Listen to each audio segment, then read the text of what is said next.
कि सन्यास और त्याग में क्या अंतर है। और उन्होंने भगवान श्री कृष्ण को ये प्रश्न किया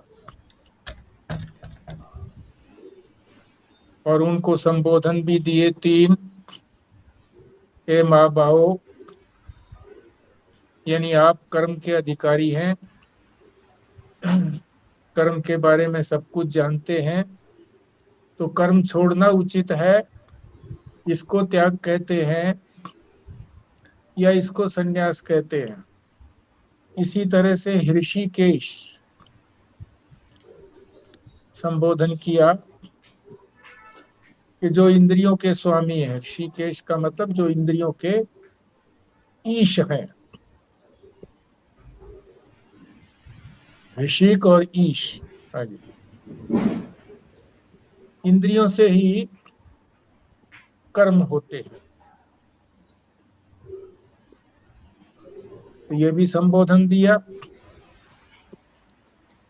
और आपने तीसरा संबोधन जो दिया उनको केशी निषूदन, केशी नामक राक्षस का आपने वध किया। वो घोड़े के रूप में वृंदावन में आया था।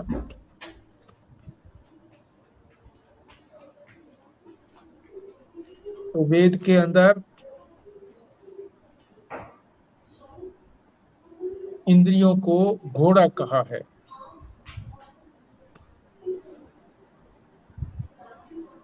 इन तीन संबोधनों के द्वारा अर्जुन ये बताना चाह रहा है कि भगवान सर्व समर्थ हैं मेरे इस प्रश्न का उत्तर देने में। क्या प्रश्न है? त्याग और संन्यास में क्या अंतर है? त्याग और संन्यास किस प्रकार से अलग अलग हैं?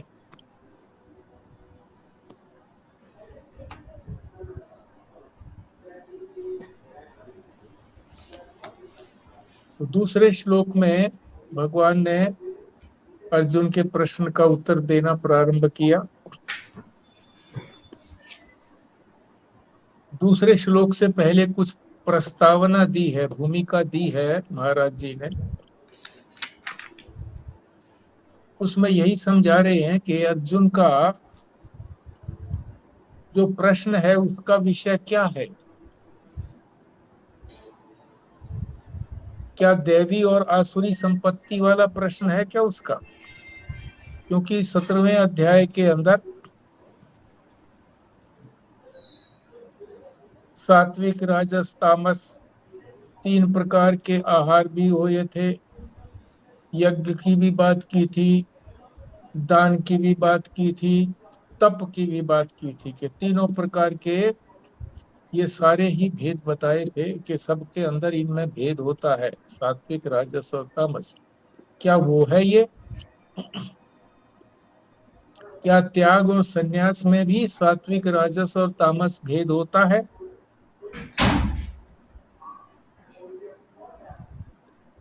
इसको भी भगवान स्पष्ट करेंगे कि तीन प्रकार के नहीं बल्कि दैवी और आसुरी संपत्ति दो प्रकार का विभाजन किया है 16वें अध्याय के अंदर भी। तो वास्तव में अर्जुन का प्रश्न जो है किस विषय में है? जो वो सन्यास की बात कर रहे हैं,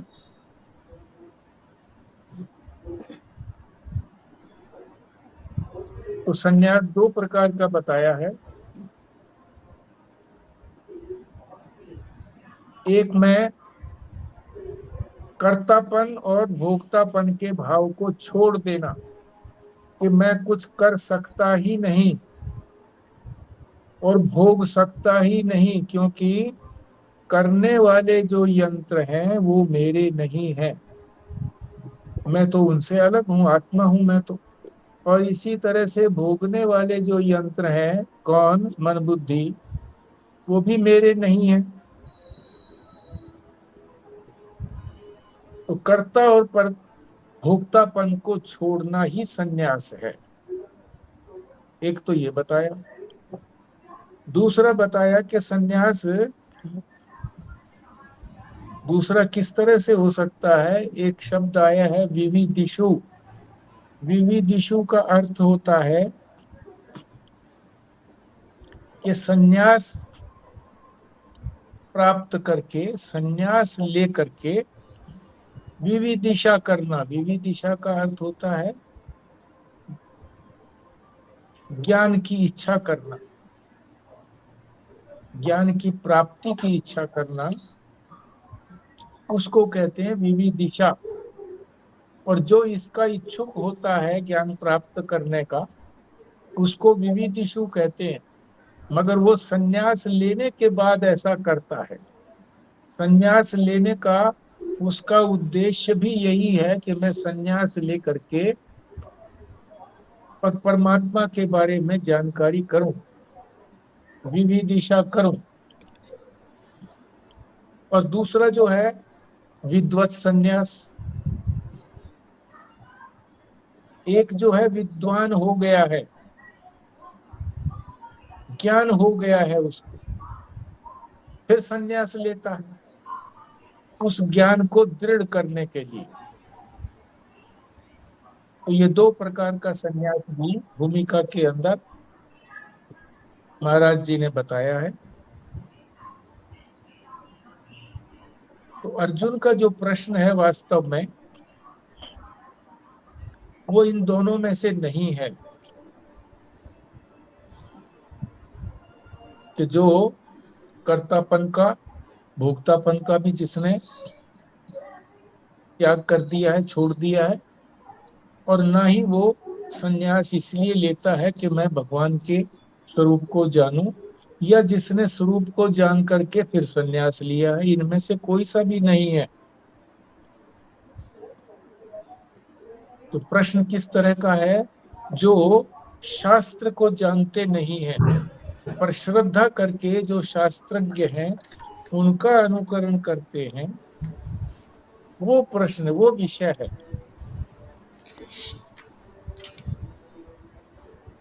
तो ये भूमिका के अंदर तो यही बताया है। आगे हम दूसरा श्लोक गीता के 18वें अध्याय का पहले वाचन करेंगे, फिर इसका शब्दार्थ, और फिर वास्तव में क्या कहना चाहते हैं भगवान। क्योंकि भगवान उत्तर दे रहे हैं अर्जुन के प्रश्न का। अर्जुन का प्रश्न है कि संन्यास और त्याग में क्या अंतर है। तो पहले वाचन। ओ श्री भगवान उवाच काम्यानां कर्मणां न्यासम संन्यासम कवयो विदु सर्व कर्म फल त्यागम प्राहु त्यागम विचक्षिण। हाँ जी, खुराना जी।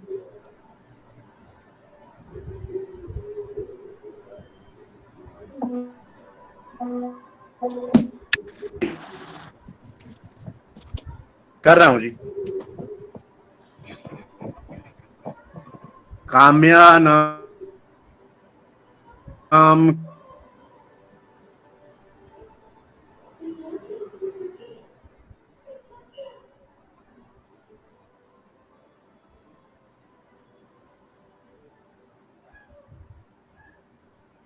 आपके नेटवर्क में प्रॉब्लम है। कर्म कर्म नाम न्यासम संन्यासम कव्या विदु सर्व त्यागम त्यागम विचक्षण। हाँ जी, नेटवर्क में। हाँ, इसको आप किसी तरह से ठीक करिए। चाहे मोबाइल की गड़बड़ है, चाहे नेटवर्क की गड़बड़ है, नेटवर्क भी लगाए रखिए और वाईफाई भी लगाए रखिए। दोनों ही एक साथ लगाए रखो। दिशा भी परिवर्तन करो। कई बार एक दिशा में नहीं आता है नेटवर्क, दूसरी में आएगा। कोई अच्छा ना जी। कोई समस्या है, उसको आप समाधान करिए। ठीक है। संजीव शर्मा जी। जी। अच्छा जी। काम्यानां श्री भगवान उवाच काम्यानां कर्मणां न्यासं सन्न्यासं कवयः विदुः सर्वकर्मफल त्यागं प्राहुः त्यागं विचक्षणाः। बिमला जी।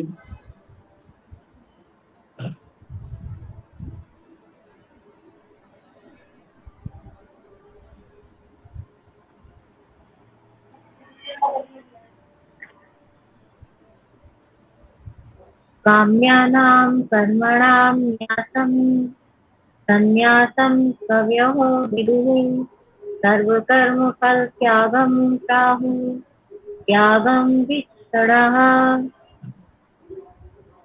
एक भी शब्द नहीं छोड़ना है, श्री भगवान उवाच भी बोलना है।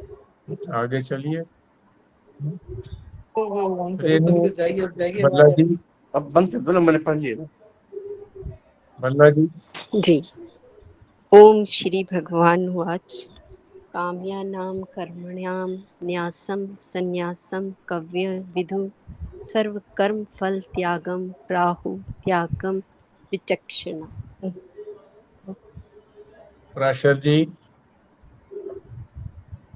नहीं कर पाऊंगी अभी। अच्छा जी, ठीक है। स्वस्तिका जी।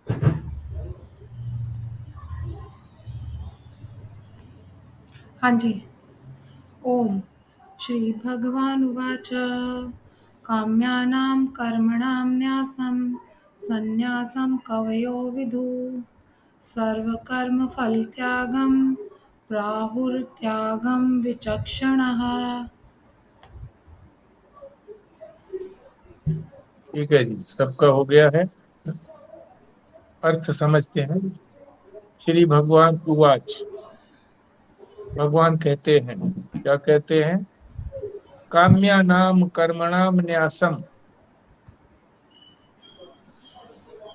कामना से कर्म को करना, यानी कर्म को छोड़ना। न्यासम माने उनको करना, और संन्यासम, इसको संन्यास कहा है। न्यासम का अर्थ है छोड़ना, और संन्यासम का अर्थ कौन कह रहे हैं? कवयो विदुः, कवि पंडित लोग। फिर समझो इसका पहली पंक्ति का अर्थ, काम्या नाम कर्मणाम न्यासम, कामना से कर्मों को छोड़ना।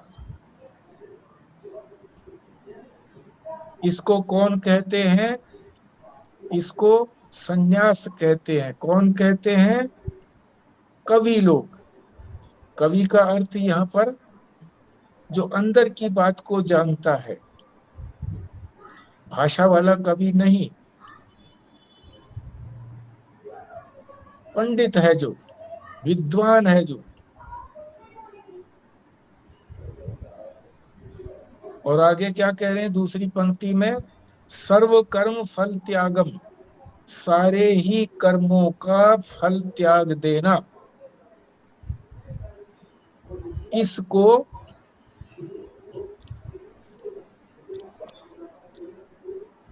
त्याग कहते हैं। कौन कहते हैं? विचक्षण, पंडित लोग जो विवेचन करते हैं, उसको विचक्षणा कहते हैं। तो दो ही बातें कही गई हैं, देखो 5 मिनट वेट करिए। चाहे विद्वान हो और चाहे वो पंडित हो। क्या? एक कहते हैं कि कामना से जो भी कर्म किया जाए, ऐसे कर्म को छोड़ दो, उसको संन्यास कहते हैं। और त्याग किसको कहते हैं? कि फलों के त्याग को। कर्म तो करो, पर उसके फल को अपने लिए मत मांगो, मत दृष्टि में रखो, इसको त्याग बताया है। तो त्याग और संन्यास की जो अभी भगवान ने अपना दृष्टिकोण नहीं बताया है, अन्यों का दृष्टिकोण बता रहे हैं, पंडित लोगों का, कवियों का, जो अंतर्दृष्टि रखते हैं, गहरी दृष्टि रखते हैं, उनका बताया है दृष्टिकोण। कि कवि लोग ये कहते हैं कि कामना वाले कर्मों को छोड़ना, इसको कहा है सन्यास। और दूसरे जो लोग हैं पंडित, वो कहते हैं सभी प्रकार के कर्मों को छोड़ना, उनके फलों को छोड़ना, इसको त्याग कहा है। सीधे शब्दों में अगर हम समझें इस श्लोक का अर्थ, कि कामना रख करके कोई कर्म ना किया जाए, कामना रख करके कर्मों को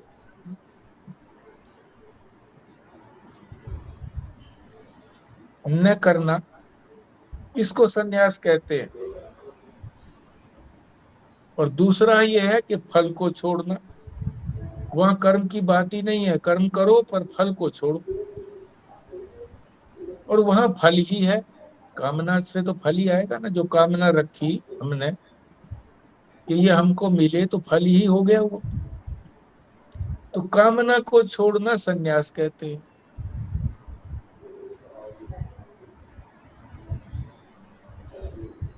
तो भगवान के अर्थ को यदि वास्तव में समझना हो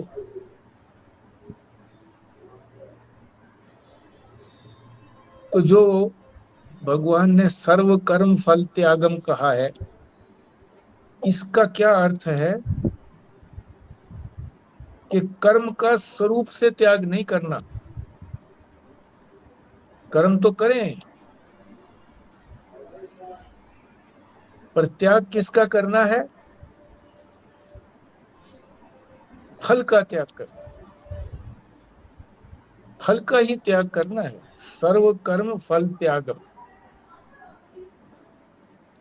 स्वरूप से त्याग नहीं है कर्म का। स्वरूप से तात्पर्य क्या है कि कर्म तो करें और कर्मों के साथ फल को न जोड़ें, इसको सन्यास कहा है, इसको सन्यास कहा है।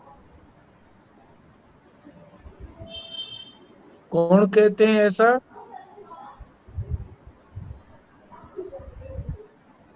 विचक्षण है, जो विवेचन करते हैं, विशेष बुद्धि वाले हैं, पंडित लोग हैं, ऐसा कहते हैं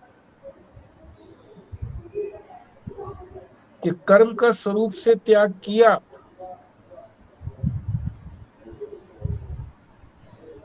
तो सन्यास हो गया,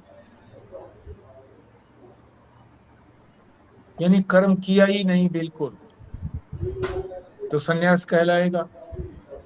और यदि कर्म के फल मात्र का त्याग किया तो उसको त्याग कहते हैं। फल मात्र को त्याग कहना और कर्म बिल्कुल न करना, उसको सन्यास कहा है।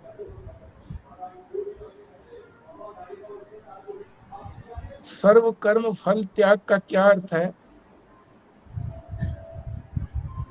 कि फल को परमात्मा के अर्पित कर देना, ये आपको ही समर्पित है। फल की तरफ मेरी दृष्टि नहीं है, मुझे फल नहीं चाहिए, आप जिसको चाहें इस फल को दें। परमात्मा तो समष्टि रूप है, सारी समष्टि को फल देंगे। मैं अपने लिए, व्यष्टि के लिए फल नहीं मांगता।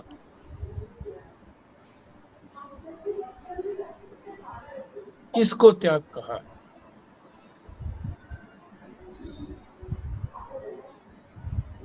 फिर समझें कि भगवान की दृष्टि क्या है। कर्मों का त्याग, इसको तो सन्यास कहा है। कर्मों का त्याग, कोई भी कर्म न करना, तो शरीर का निर्वाह कैसे होगा? जैसे सन्यासियों का होता है, कैसे होता है? भिक्षा मांग करके खाते हैं। वस्त्र कोई अधिक नहीं होता, लंगोट और एक अंग वस्त्र होता है, उसी को आधा ऊपर नीचे लपेट लेते हैं, आधा ऊपर ऊपर के अंग में ओढ़ लेते हैं, बिना सिला हुआ।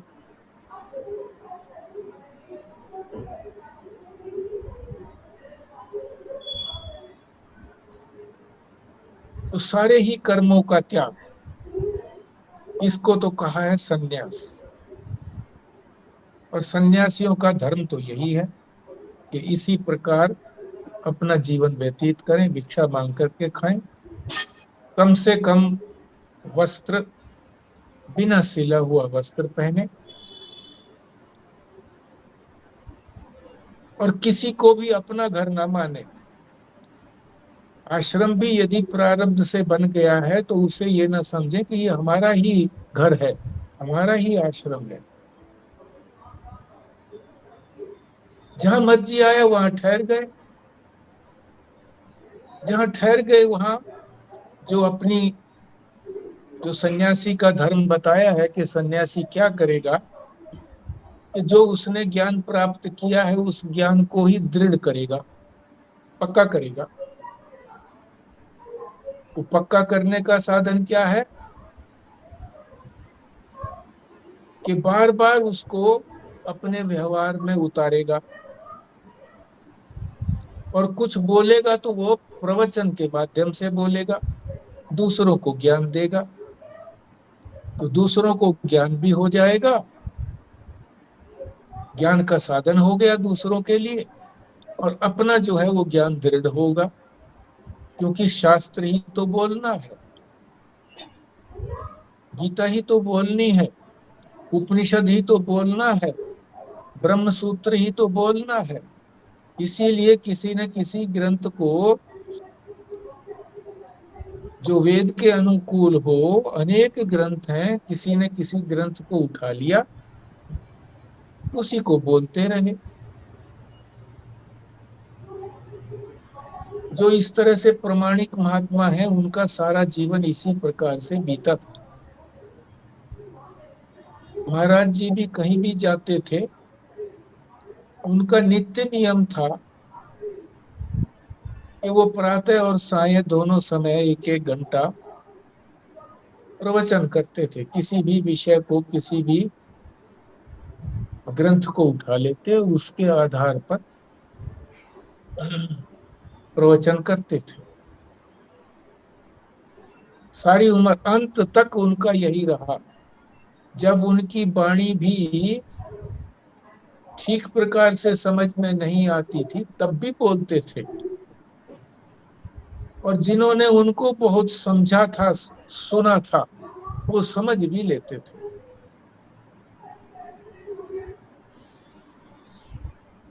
और वही क्रिया जो है उनके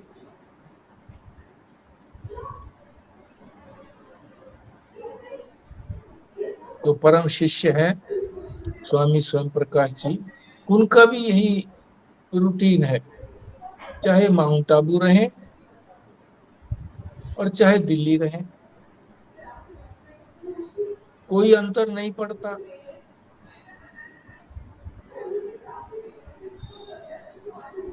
चाहे उनको हिमाचल में लेकर के जाएं, वहां भी मेहता जी का आश्रम है, वहां भी रूटीन यही रहता है।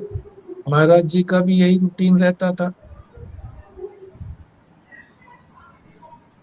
महाराज जी आगरा में ले जाते थे श्रद्धालु उनके, तो वहां भी यही रूटीन रहता था। साक्षात देखा था हम लोगों ने।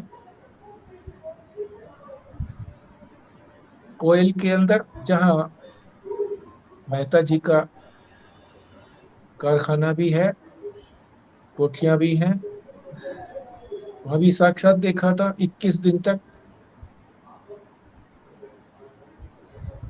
और 10 दिन तक आगरा में भी देखा था यही रूटीन।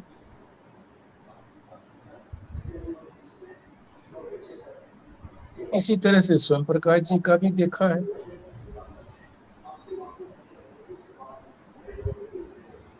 तो जो सन्यासी हैं वो अपने सन्यास धर्म का पालन करते हैं, जो नहीं करते हैं वो उनकी बात यहाँ नहीं है। सन्यास धर्म की बात है कि सन्यासी कैसा होना चाहिए, उसका कैसे धर्म का पालन करे।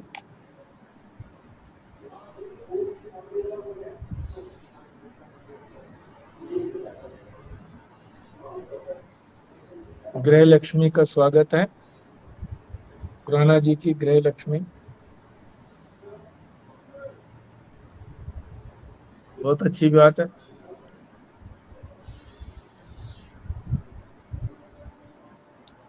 तो सन्यास की बात हो गई और त्याग की बात को भगवान ने ही अंत में बताया है कि फल का त्याग, कर्म का त्याग नहीं करना।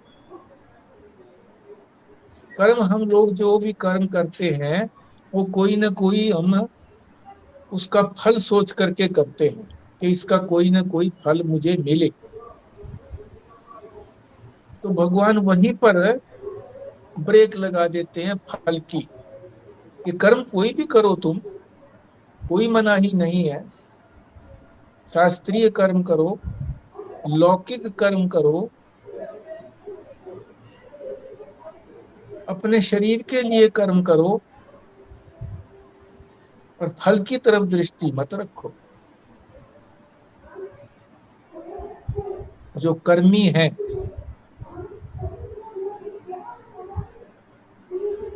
जो कर्म में विश्वास करते हैं, वो भगवान को नहीं मानते। उनकी दृष्टि क्या है कि यदि हम भगवान की तरफ दृष्टि रखेंगे तो हमारी दृष्टि फल की तरफ रहेगी कि वो फल देने वाला है, इसीलिए वो भगवान को नहीं मानते। कि प्रारंभ में ही फल की तरफ से उनकी दृष्टि को हटा दिया जाए। तो यहाँ इस दूसरे श्लोक के अंदर भगवान ने जो पहले श्लोक के अंदर जो अर्जुन ने प्रश्न किया था कि मुझे संन्यास और त्याग का अर्थ स्पष्ट कीजिए, तो दूसरे श्लोक के अंदर भगवान ने अन्यों का दृष्टिकोण भी बताया कि कुछ पंडित कामना को छोड़ने को ही संन्यास कहते हैं, कि कर्म तो करो पर कामना को छोड़ दो, उसको संन्यास कहते हैं। और दूसरे जो पंडित हैं वो कहते हैं कि सभी कर्मों के फलों को छोड़ो, उसको त्याग कहते हैं। तो यह बात स्पष्ट नहीं हुई। जो पंडित लोग या दूसरे लोग कहते हैं, भगवान जब अंत में इसका निर्णय करते हैं कि संन्यास और त्याग का क्या अर्थ है, तो संन्यास का अर्थ यही बताया कि सारे ही कर्मों का त्याग। पहले तो कर्म करने को बताया जाता है, कौन से कर्म करो, नित्य नैमित्तिक कर्म करो, सबके लिए बताया है कि नित्य और नैमित्तिक कर्म करो। और ये भी कह दिया उसके लिए कि उसका कोई फल नहीं है नित्य नैमित्तिक कर्म का। तो वहां भी फल की दृष्टि छुड़ाने के लिए ही नित्य नैमित्तिक कर्म को बताया है कि वो नित्य नैमित्तिक कर्म जो है सभी साधकों को करने चाहिए।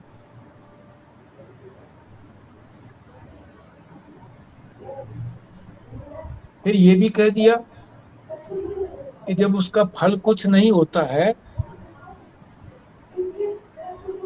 तो फिर लोग करेंगे क्यों। तो फिर बताया कि चित्त की शुद्धि होती है।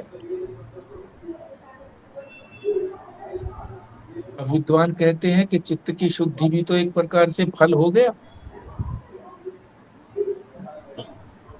परमात्मा को प्रसन्न करने की जो बुद्धि है कि परमात्मा प्रसन्न हो मेरे काम से, वो भी तो एक फल की इच्छा हो गई।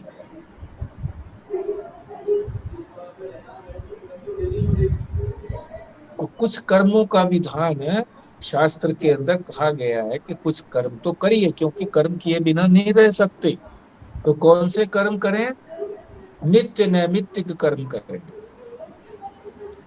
और परमात्मा को प्रसन्न करने के लिए कर्म करें, ये दृष्टि रखें।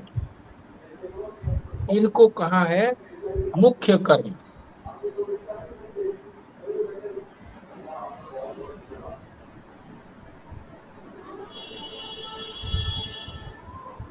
हालांकि इनको आगे इनको भी छोड़ने के लिए कहा है, फिर इनको कह दिया गौण। पहले मुख्य कहा, फिर इनको गौण कह दिया। ये सारे ही कर्म जो हैं, सभी कर्म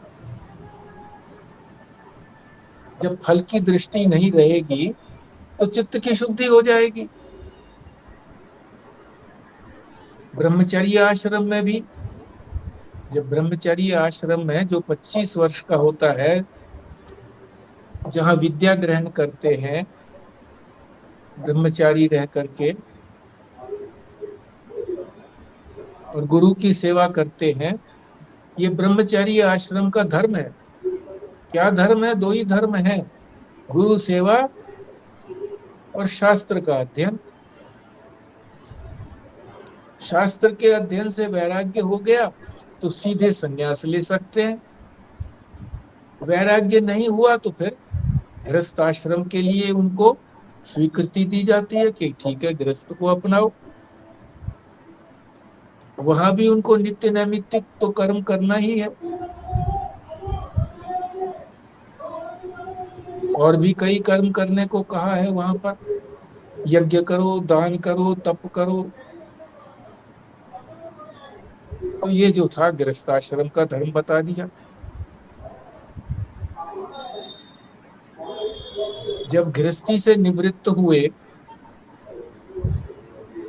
अब फल प्राप्त करने की इच्छा नहीं रही, तो वानप्रस्थ आश्रम, वानप्रस्थ में चले गए, वन में चले गए। वहां क्या किया? तप किया। किस प्रकार का तप किया? शास्त्र के चिंतन का तप किया। और जब चिंतन जो है परिपक्व हो गया तो फिर संन्यास ले लिया। संन्यास लेने का जो धर्म बताया ही था कि फिर किसी प्रकार का कोई कर्म नहीं करना, अग्नि भी नहीं जलानी। अग्नि जलाएंगे तो फिर अग्नि जला करके तो भोजन बनाएंगे, अपने आप नहीं बनाना। भिक्षा मांग करके खाना, चाहे भूख या भूखा रहना पड़े। भिक्षा न मिले तो भूखा रहो, तप हो जाएगा भूखा रहने का, उपवास हो जाएगा, परमात्मा के लिए उपवास हो जाएगा।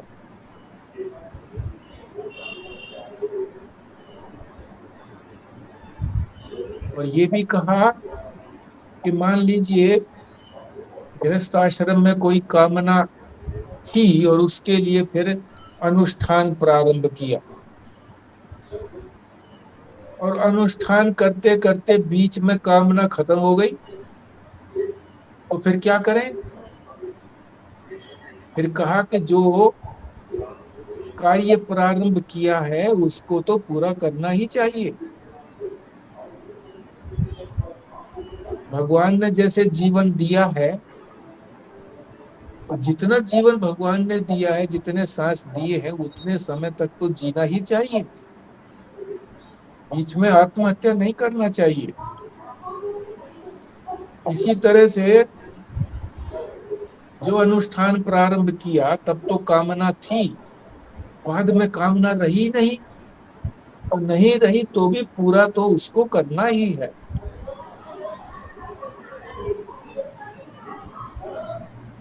और सबसे पहले जो है छोड़ने की बात क्या कही थी? निषिद्ध कर्मों को छोड़ो। जब साधक प्रारंभ करता है तो शास्त्र उसको निर्देश देता है विधि और निषेध। इनको तो छोड़ना ही है, सबसे पहले इनको छोड़ना। छोड़ करके फिर जो विधि है, जो बताया है, उसको लागू करना। दोनों साथ साथ करो, छोड़ने के लिए जिनको कहा है, निषेध किया है जिसका शास्त्र ने, उसको छोड़ो। और जो विधि की है कि ऐसा करो तो उसको करो, तो जल्दी मार्ग में आगे बढ़ेंगे।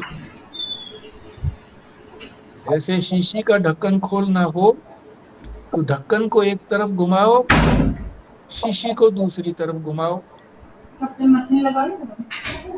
तो ढक्कन ना भी खुलता होगा तो खुल जाएगा, और जल्दी खुल जाएगा। ये प्रारंभ में ऐसे कहा है।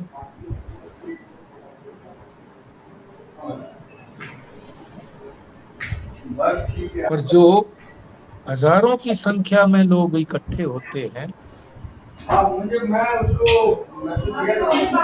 उनको जब महात्मा बताता है तो निषेध की ही बात बताता है, सामूहिक रूप से। भाई मांस मीट मछली अंडा मत खाओ, शराब मत पियो, धूम्रपान मत करो, है, कोई अनाचार मत करो, इस तरह की का निर्देश देते हैं। अधिकतर लोग जो है इसी तरह की आदत में लगे होते हैं। छोड़ना तो वो उनको चाहते हैं, पर जिसका प्रवचन सुनते हैं उससे वो प्रभावित होते हैं, उनको गुरु मानते हैं, तो उनको संबल मिल जाता है, छोड़ देते हैं, सहारा मिल गया। उनसे यदि पूछते हैं कि भाई इतने दिन से आप वहां जा रहे हो तो आपको क्या प्राप्ति हुई, तो वो यही बोलते हैं, देखो जी हम ये भी करते थे, ये भी करते थे, ये भी खाते पीते थे, ऐसा करते थे, फिर महाराज जी के कृपा से वो छोड़ दिया हमने। और इसी के अंदर ही वो आगे चलते रहते। विधि है, शास्त्र ने क्या आगे विधि बताई है कि क्या करना है आगे,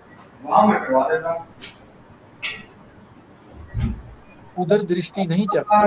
इतनी तो नहीं है जैसे आप सोच रहे हो, मेरे को थोड़ा सा टाइम दो, मैं पता करके बताता हूँ। और जो सनातन धर्म है और जो प्रमाणिक महात्मा है, वो इस प्रकार के समूह में समूह की दृष्टि नहीं रखते कि समूह इकट्ठा हो, बल्कि वो जो जिज्ञासु है वही आए ताकि वो अपना पाए। तो उनको यही बताते हैं कि प्रारंभ में नित्य नैमित्तिक कर्म करो, छोड़ने की बात तो बताते ही है, साथ में नित्य नैमित्तिक कर्म करो। और जिस आश्रम में आप हैं, आश्रम का तात्पर्य वहां किसी आश्रम से नहीं है, बल्कि जिस आयु वर्ग के हैं आप, 25 वर्ष तक के आप हैं और आपका अध्ययन चल रहा है, तो सारा समय अध्ययन में, और जो पढ़ाते हैं सदगुरु, उनकी जिस भी प्रकार से सेवा हो सके उसकी सेवा करें। यद्यपि सरकार की तरफ से, संस्था की तरफ से भी उनको मिलता है, फिर भी ये न समझ करके कि वो इसलिए आते हैं, बल्कि हमें उनसे ये लाभ होता है, इसलिए हम उनकी जिस भी प्रकार से हम सेवा कर सकें उनकी सेवा करें, श्रद्धा करें, सीखें। गृहस्थ आश्रम में है, उनके लिए बताया जिस तरह से जो भी गृहस्थ आश्रमी के लिए जो भी धर्म है, इस तरह से आगे बढ़े। तो संन्यास, ये जो सनातन धर्म है, ये एक जीटी रोड है, निष्कंटक है, कोई कंटक नहीं लगता, कांटा नहीं लगता, क्रम से जाते हैं ज्ञान मार्ग तक।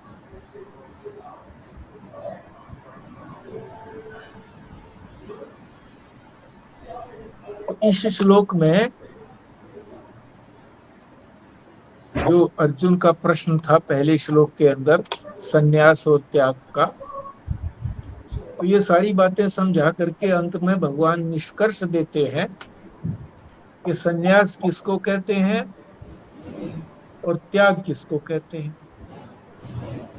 त्याग तो कहते हैं फल के त्याग को त्याग कहते हैं। कर्म तो करो पर फल की दृष्टि मत रखो।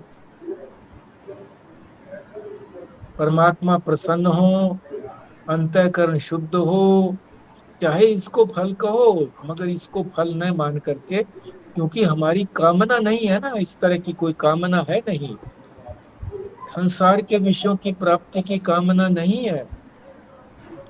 और ये हमको मिल रहा है, वो छोड़ करके हमको बहुत बड़ा पदार्थ मिल रहा है, अंतःकरण की शुद्धि।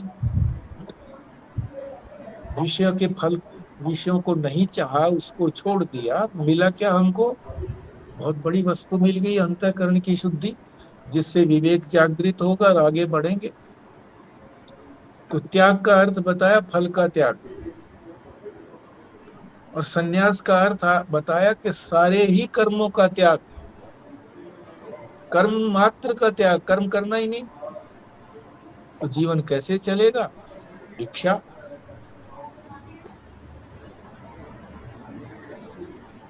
तो ये हमारा श्लोक दूसरा संपन्न हुआ, इसमें आप शेयर करिए।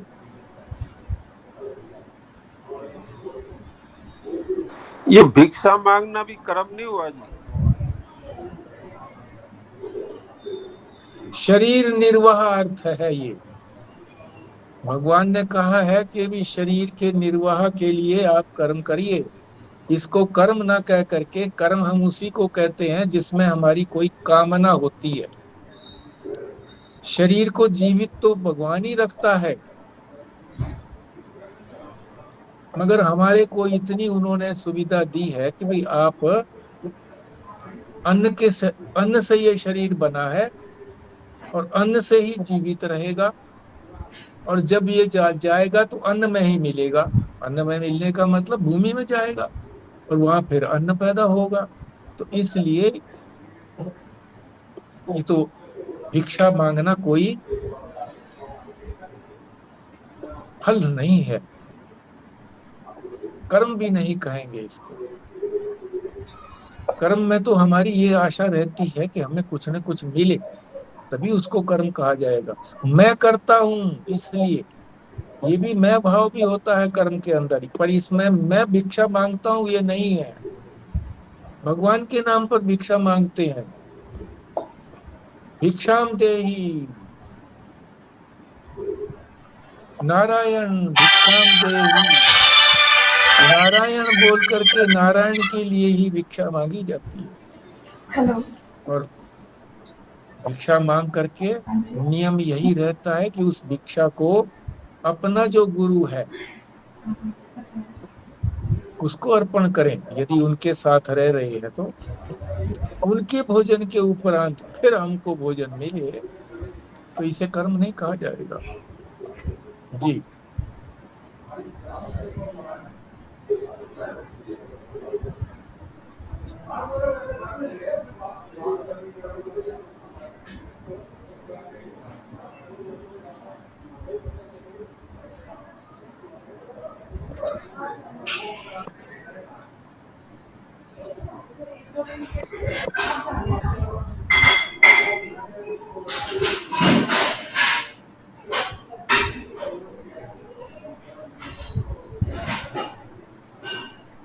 तो फिर अपना वो करिए जी, आप पढ़िए आनंद रस रत्नाकर भारद्वाज साहब।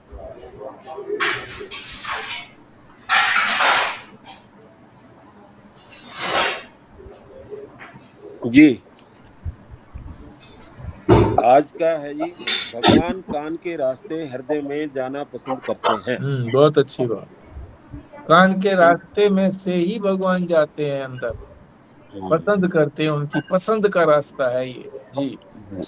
संसार में जितने भी मनुष्य हैं, मनुष्य ही नहीं, पशु पक्षी भी, देवता दानव भी, प्राणी मात्र, सबको रस चाहिए, सबको स्वाद चाहिए। मजा न मिलो तो मनुष्य की प्रवृत्ति नहीं होती। थोड़े दिनों तक खींच खांच कर जोर जबरदस्ती से कहीं लगे भी तो उस रस के बिना निष्ठा नहीं होती। जब मनुष्य के हृदय में श्रद्धा होती है तब उसमें निष्ठा होती है। मनुष्य के हृदय में जब लालसा होती है तब प्रयत्न होता है। हमारे महात्मा लोगों को यह मालूम था कि जीव संसार में क्यों लगे हैं। किसी को धन में, तो किसी को कुटुंब में, किसी को भोग में, किसी को काला धंधा करने में ही रस आता है। भगवान में तो ये लोग लगते ही नहीं है।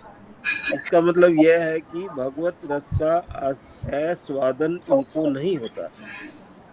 राम कहने का मजा जिसकी जुबान पर आ गया, मुक्त जीवन हो गया, चारों पदार्थ पा गया। ये जैसे तुम्हारे मन में धन, स्त्री, पुरुष अथवा भोग की वासना है, इसी प्रकार चित्त में भगवान की वासना उत्पन्न करो। भगवान की यह वासना अपने चित्त में कैसे आएगी? कुछ वासना तो अपने चित्त में उदय होती है देख देख कर, और कुछ होती है सुन सुन कर। यहाँ श्रवण के द्वारा भागवत वासना को अपने हृदय में भरना है। भगवान कान के रास्ते हृदय में जाना पसंद करते हैं। श्री भागवत में आया है, प्रविष्ठ करण धनेन स्वानः भाव सरो रूहम दुनोति समल कृष्ण सलीलश्च तथा सरत। भगवान कान के छिद्र से प्रवेश करके हृदय में भाव कमल पर आते हैं और यहाँ आकर पहले तो दिल की गंदगी है उसको दूर करते हैं। जिनकी स्वच्छता में प्रीति होती है वे जहाँ जाते हैं वस्तु को स्वस्थ बनाते हैं। भगवान का अभ्यास भी क्षीर सागर में रहने का है, कमल पर रहने का है। भगवान को मृदुलता में, कोमलता में रहने का अभ्यास है। तब वे जीव के हृदय में आते हैं तो देखते हैं कि यहाँ तो गंदगी है। यह इस तरह की क्षय एवं वासनाएं की गंदगी है। यह गंदगी दूर कैसे हो? तो भगवान अपने प्रति जीव के हृदय में वासना उत्पन्न करते हैं। आस्तिक लोग सुबह शाम भगवान को हाथ जोड़ लेना, नाम ले लेना वो दूसरी बात है, और भगवान के संयोग से रस लेना तथा भगवान के वियोग में दुखी होना ये दूसरी बात है। हमारे गांव में कहावत है, शिगुनी पकड़ के पहुंचा पकड़ लिया। पहले तो उंगली छुई, बाद में हाथ ही पकड़ लिया। यह भगवान श्री कृष्ण, ये ग्वाला, इसकी पकड़ बड़ी जबरदस्त होती है। एक बार पकड़ ले तो छोड़ते नहीं।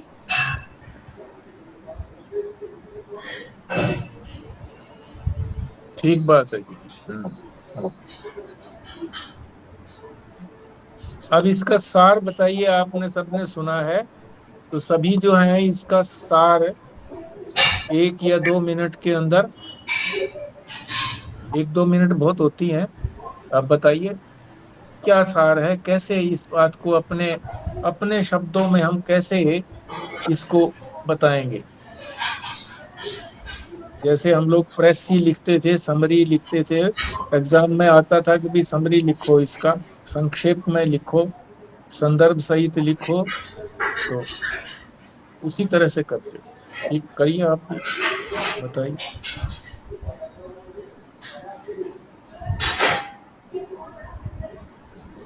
आप तो यही बताया जी कि परमात्मा को, भगवान को अपने चित्त में, उसको भगवान को की वासना को उत्पन्न करना है, उसकी लालसा को। ये जो संसार में और चीज़ों में लगे हुए हैं उनमें मज़ा नहीं है, या उसमें मज़ा लेते हैं अभी तक, तो ये गलत फहमी है। परमात्मा को अपने चित्त में किस तरह बसाएं, उसको उसकी कथाएं सुनकर, उनके बारे में जानकर, सुनकर के, जैसे बताया ना, कान के रास्ते से जाना पसंद करते हैं, तो उसके बारे में जितना ये सत्संग कर रहे हैं, चर्चा कर रहे हैं, उसके रास्ते से उनको अपने हृदय में बिठाएं, तो धीरे धीरे जो बाकी चीज़ों की जो रस मिलता है वो कम हो जाएगा। ठीक बात। और बोले जी कोई? मैं ना समरी तो नहीं बता रही, पर मुझे एक पुरानी चीज़ याद आ रही है जो एक बार आपने डिस्कस करी थी कि हमारा भगवान के साथ कैसा रिश्ता होना चाहिए। आपने बताया था कि जैसे बंदर के साथ उसका बच्चा लगा रहता है ना, तो जो बच्चा जो है उस केस में बच्चा बंदर को पकड़ के रखता है और वो कभी भी गिर भी जाता है। पर दूसरे केस में एक बिल्ली होती है, जब वो अपने बच्चे को पकड़ के लेके जाती है तो वो कभी गिरता नहीं है। तो ऐसे ही हमारे केस में भी ऐसा ही होना चाहिए कि हमारा रिश्ता ऐसा हो जाए कि हम ही खाली भगवान को ना पकड़ें, भगवान भी हमें पकड़ के रखें, जैसे बिल्ली पकड़ के रखती है, तो फिर कभी भी हम चूक नहीं पाएंगे और इस भवसागर से पार हो जाएंगे।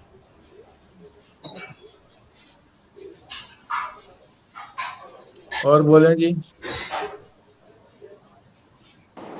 इसमें सत्संग की महत्ता बताई है जी। हाँ मेरे हिसाब से ठीक। कि सत्संग से हम श्रवण करें तो भगवान हमारे हृदय में बैठेंगे, वहाँ कामनाएं कम होंगी, उनके प्रति हमारा विश्वास बढ़ेगा, उनके प्रति प्रेम बढ़ेगा, तो उनसे उनकी प्राप्ति का रास्ता खुलेगा।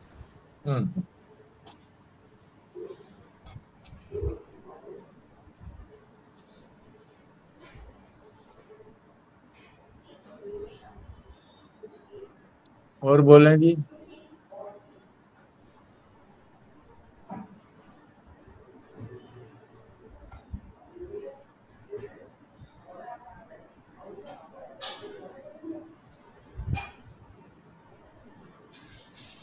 जब भगवान कान के द्वारा हृदय कमल पर आकर बैठते हैं तो हमारे भाव शुद्ध होते करते हैं।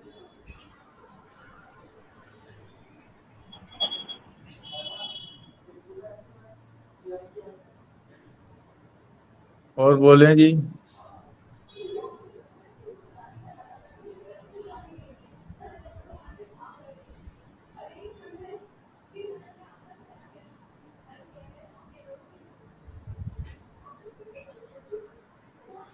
देखो, प्राणी मात्र जो है वो रस का लाड़ा है, ग्रामीण भाषा है रस का लाड़ा। रस चाहिए उसको, प्राणी मात्र को। मनुष्य मनुष्य की बात नहीं है, सभी ये उनका स्वभाव है प्राणी मात्र का कि उनको रस चाहिए। कोई भी चीज हम खाएं तो उसमें अगर रस नहीं है फेंक देते हैं, मुंह से ही निकाल देते हैं। रस होना चाहिए उसके अंदर, मिठास होना चाहिए उसके अंदर। नमक भी एक प्रकार से रस है, षड रस बताए हैं, 6 प्रकार के रस, नमकीन, खट्टा, चरचरा, ये सारे।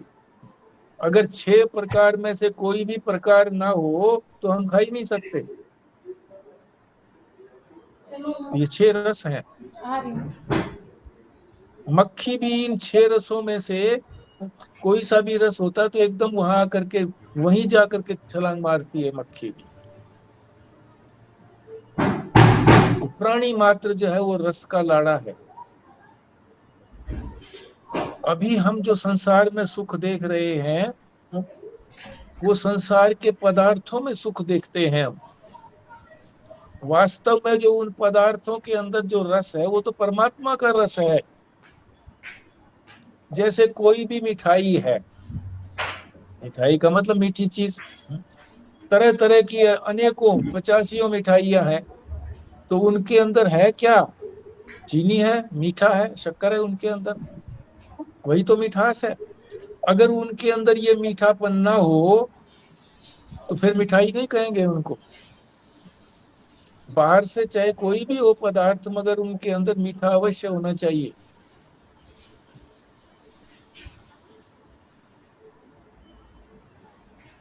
तो परमात्मा ही इन सारे विषयों के अंदर जो है, तभी हमको इसके अंदर रस आता है, मगर हम इस बात को समझते नहीं। हम समझते हैं कि इस पदार्थ के अंदर जो ये पदार्थ जो है ये रस वाला है। पदार्थ तो रस वाला नहीं है, पदार्थ के अंदर जो परमात्मा है वो रस वाला है। परमात्मा का रस वहां पर है, इसलिए वो पदार्थ अच्छा लगता है। जब श्रवण के माध्यम से, सुनने के माध्यम से, जब शास्त्र का श्रवण करते हैं, गुरु जब हमको ये समझाते हैं कि वहां क्या लगा हुआ है, रस रूप तो यहाँ पर है। सारा रस तो यहीं पर है, वही रस तो वहां पर कुछ बिखेरा हुआ है, थोड़ा रस बिखेरा हुआ है। 99% तो यहीं पर रस है परमात्मा के अंदर। इस बात को जब हम सुनते हैं तो हमारा वो रसपना वहां क्षीण हो जाता है विषयों के अंदर, और इधर परमात्मा की तरफ जाते हैं। सुन करके ही तो जाते हैं, सुन सुन करके ये संसार हमारे अंदर घुसा। किसी ने कहा अरे भैया वो मोहन मोहन पापड़ी जो है, मोहन मिठाई जो है बहुत अच्छी होती है। सुना ना, तो सुनते ही मन में अरे भाई कैसी होती है, हमें तो पता नहीं है, अच्छा खिलाएंगे। है? सुन करके इच्छा हुई। महिमा सुन करके ही इच्छा होती है। इसी तरह से महिमा भगवान की जब सुनेंगे शास्त्र के माध्यम से, गुरु के माध्यम से, तो महिमा सुनेंगे तो इधर हमको रुचि होगी कि हाँ इधर तो, इधर बताओ कैसे आएगा वो रस, कैसे मिलेगा। जैसे कोई मिठाई की बात बताई, कहाँ मिलती है भाई वो मिठाई, ये तो बहुत अच्छी मिठाई आप बता रहे हो, और बताने वाला ये कहता है कि ऐसी मिठाई खाओगे तो सारी मिठाइयां भूल जाओगे। तो फिर कहता भी कहाँ मिलेगी ऐसी मिठाई, तू ला सके तो तू ला, नहीं तो मैं किसी को भेजता हूँ, बता मुझको जगह बता भैया कितने हिसाब से आती है, कैसे, सारी बात पूछते हैं कि नहीं पूछते। तो इसी तरह से जब ये पता लगेगा शास्त्र के माध्यम से कि सारा रस तो यहीं पर है, एक ही जगह केंद्रित है भगवान के अंदर, तो भगवान की महिमा का जब सुनेंगे कान के माध्यम से, तो भगवान में रस हमें लगेगा सारा रस तो यहीं पर है। तो बार बार उसकी महिमा का गायन करेंगे हम वाणी से, तो उसी को बुलाए तो रहे ना, उसी की महिमा का गान कर रहे हैं, तो वही तो प्रसन्न होगा। और प्रसन्न होकर के फिर वो जल्दी से हमारे कान के माध्यम से हमारे हृदय में बैठेगा। और फिर जो रस क्षीण हो गया था पदार्थों के अंदर, अब उधर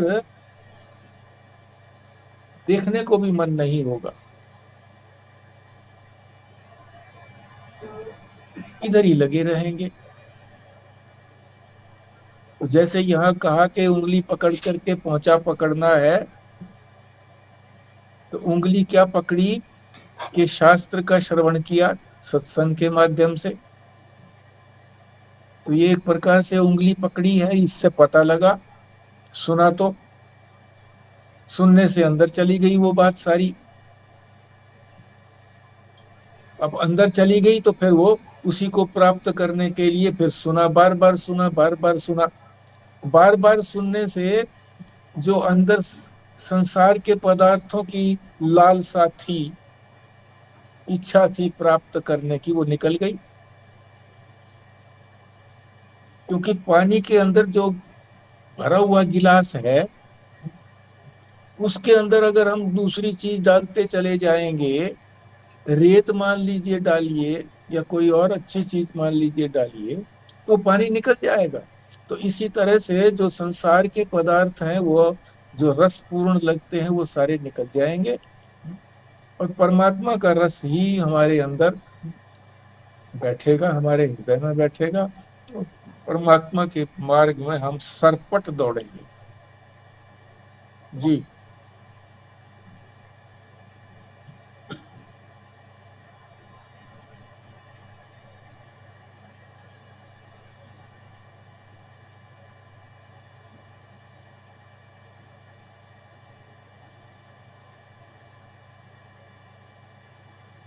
ठीक है जी, फिर पूर्णाहुति के लिए भारद्वाज साहब आप ही करिए।